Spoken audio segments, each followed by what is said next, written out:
this video, I'm going to show you how to make your own Billie Eilish Halloween costume. Some of the great things about this costume are that 1, you can make it from things you probably already have or can easily get.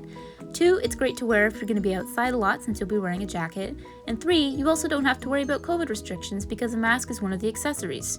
Rather than getting inspiration from Billie Eilish's current blonde-haired happier than ever style, I based this costume off of her previous style, which I think is much more distinct and unique. It's also a little easier to replicate since it mostly consists of baggy clothes, piles of chain jewelry, generally bold colors, and lots of graphic prints. The costume itself is also pretty flexible. You can make changes such as whether you want a different color scheme, a short or long sleeved shirt, shorts or longer pants, whether or not you want a jacket, etc. But for now, let's get into it. So here's a list of all the things you're going to need. A black leather or rain jacket, an oversized green t-shirt, green activewear shorts or cargo pants, a pair of fingerless black fishnet gloves, any long black wig, a pair of waist-high or knee-high fishnet tights or stockings, any pair of green socks or leg warmers, a pair of lace-up black ankle boots, a pair of sunglasses with frames wide enough to be painted, a bunch of silver and black chain necklaces, including a few with interesting pendants, other assorted pieces of jewelry like rings, bracelets, and earrings that fit with the desired aesthetic, a plain black face mask, black and bright green nail polish, a styrofoam head for styling your wig on, and some black, white, and fluorescent green acrylic paint, and some paintbrushes. Since acrylic paint doesn't wash out of clothes, I also highly recommend wearing some worn-out old clothes that you don't mind getting paint on while you work to protect your regular day-to-day clothes. If the wig you got was too long, start by tying the hair off an inch or two below the desired length, and then cut the excess hair off above the hair tie. For reference, the hair should hit about a couple inches lower than shoulder level, so if your wig is already at this length, skip this step and go right ahead to painting it. If you trim the hair a little too long at first, just keep trimming the hair into a garbage can until you've got the desired length. Here's what the final result should look like, again, for your reference. You may have noticed that I'm also wearing a wig cap in this clip. Even though I didn't include one in the list of things you'd need, I would advise wearing one, as it makes things a lot easier. Now, let's get to painting. You'll need to get your wig set up on your styrofoam head to style it properly, but before you even begin painting, I strongly recommend making sure there's no dust anywhere on the wig and that the hair is as neat and straight as you can get it. I've actually found that Barbie doll hairbrushes are really good for combing wigs without tangling them, so you may want to use one on your wig to tidy it up. Once you've got that done, start adding a layer of white paint to the roots of the wig. Make sure to get the back and the left and right sides of the wig and go about anywhere from 1/3 to 1/5 down the wig from the roots. If you really want the green to pop, you'll probably also need to add a second coat of white once the first one is dry. Once your 2 layers of white paint are dry, you can start to add the first layer of neon green.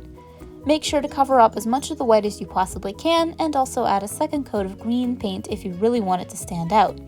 After the wig has dried a little, it might be helpful to pull some of the strands of hair apart a bit so that once the paint is fully dried, the hair on the wig won't look solid and stiff. For the face mask, paint Billie Eilish's logo onto the front of the mask in white. I'd already painted it on by the time I'd started filming this tutorial, so I just have the image here for your reference.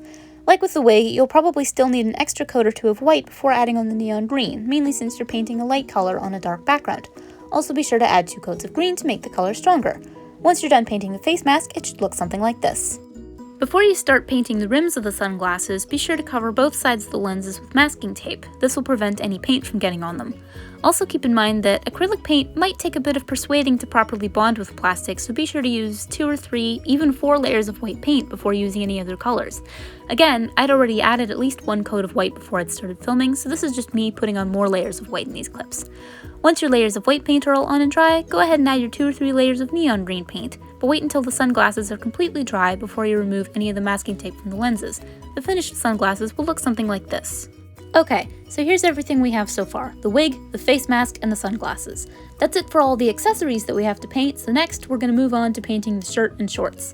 Also, you might have noticed I was wearing a swimming cap instead of a wig cap under my wig in this clip, but that's because the wig still wasn't fully dry yet. Anyhow, moving on. You'll need to use your black acrylic paint for painting the shirt and shorts, but I can't really give you too many tips beyond that. One thing I do suggest, however, is putting a large piece of cardboard or a few newspapers folded in half inside the shirt and shorts when you're working on them to prevent any excess paint from bleeding through and staining the other side of the fabric. I don't really want to tell you how to depict everything I painted onto the shirt and shorts because your outfit should be unique, but I'll still throw out some ideas that I used that you can use too. You could get inspiration from tattoo or graffiti designs, or artwork in anime or comic books, or write the titles or some lyrics of different Billie Eilish songs, or you could look up some pictures of her outfits to get ideas. You could even go to the very beginning or end of this video and pause it to take a look at my costume and get some ideas. One of the main things that I did was write Billie over and over all across the shirt and shorts in all different graffiti fonts that I found online, and also used as many different kinds of motifs to fill in some gaps as I could think of. I used spiders, eyes, hearts, X's, emojis, flames, wings, skull and crossbones, abstract tattoo designs, Billie Eilish's classic logo, even radioactive symbols. Also, if you're wondering about whether or not you should do the backs of the shirt and the shorts, I'd say it's up to you. It depends on both how fancy you want to get and on how much time you have. If you don't have a lot of time, I'd say to just leave it, but if you have more time and want to do it, go right ahead. Just be sure to let the fronts of the shirt and shorts dry before you flip them over, and keep the cardboard or newspapers inside the clothes to prevent paint leaks. For the shirt in particular, keep in mind that you'll be wearing a jacket, so unless you decide to skip the jacket for this look, you won't see anything that's painted on the back of the shirt. Personally, I painted the backs of the shorts but didn't go into as much detail as on the front, and left the back of the shirt plain. By the way, I also apologize for some of these camera angles. I know a lot of them aren't great, but with the way the furniture was arranged, it was tricky to find a really good spot for my tripod. I mentioned earlier to look for a few interesting pendants on some of your necklaces when making this look. Look for things like paper clips, safety pins, padlocks, keys, and even dog tags to fit Billie Eilish's aesthetic. Don't be afraid to even make some of your own custom jewelry. For instance, I made a pendant out of the small padlock with no key that I had by just adding a jump ring and putting it on a chain, and also made both extra short and extra long necklaces by just linking a whole bunch of plain silver paper clips together. It really adds to the scrappy, creative, thrifty side of this style. Last but not least, I'm going to show you how to do a cool nail look for this costume. You might recognize it from the long acrylic nails that Billie Eilish has worn in the past, but it doesn't matter if you have long nails or short nails. This look will still look cool no matter what. So start by putting tape around the bottoms and the left and right sides of your nails to keep the nail polish on your nails and lower the risk of getting any on your fingers. Once that's done, add a coat of the green nail polish to your nails and let it dry thoroughly before adding a second coat. After your nails are completely dry, you may either remove all the tape from your fingers, or if you want to save some time and some tape, only remove the pieces of tape that are at the bottoms of your nails. If you remove the tape for the green polish from the sides of your nails, you'll want to replace all those pieces again for the next color of polish, but this time, instead of putting tape at the bottom of your nail, cover the bottom half of your nails with the tape. Once you've reapplied all the needed tape, paint the top halves of your nails with 1 or 2 coats of the black nail polish. Don't worry about painting over the tape, since you're going to be taking the tape off anyway, but be sure to let your nails dry before taking off all the tape. Once you've done that, I also recommend adding a layer or 2 of clear nail varnish to prevent your nails from getting chipped. So your nails will look like this when they're finished, and here is the finished costume.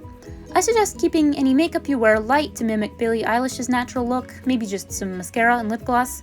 To put the costume on, I'd recommend putting on the necklaces and gloves before adding the jacket and other jewelry, putting on the fishnet stockings before the socks, and the sunglasses and face mask before the wig. And now you're done, so go rock your Billie Eilish costume and have fun, everybody!